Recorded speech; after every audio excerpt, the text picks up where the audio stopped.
Tibet! Stop killing! In Tibet! These are some clips from last year's Olympic torch rally in San Francisco, which turned out to be a protest rally between Chinese and the Tibetans.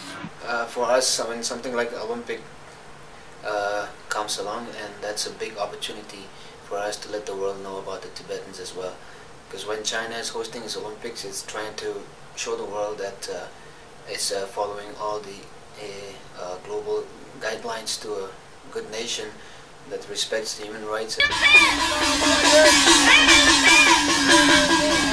I have no idea why the Tibet people always protest against the country they belong to. Because in my mind, I think Tibet belongs to China. I think our government, since we built our country in 1949, they pay lots of the money to build a road and do really good things for the local people who live in the Tibet. So I don't think our government do something really bad. I mean, you can look at the British colonization of India. They built super nice places, like cities, French cities, buildings, railways. They give them railways that they still use right now.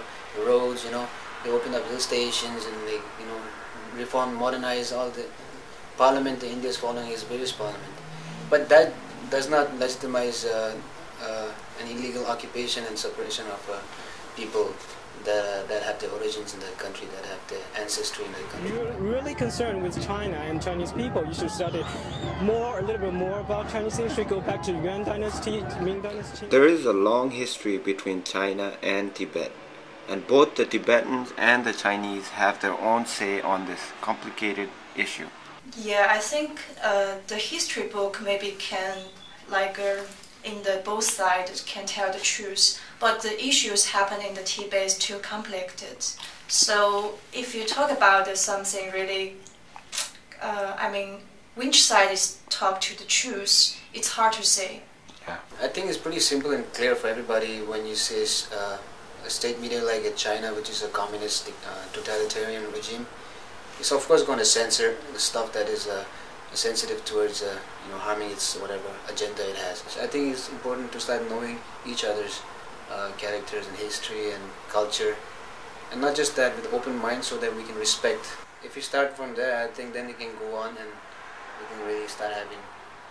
Then it will be like, it's like when you want a nice flower to grow, you're not going to put the water on the flower or on the leaves. You're going to put the water on the roots, right?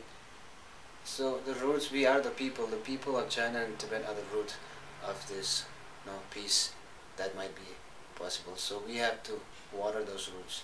While the tension between Tibetans and Chinese still exists, let's hope that both sides are able to come to a peaceful solution from which will benefit both the communities and its future generation.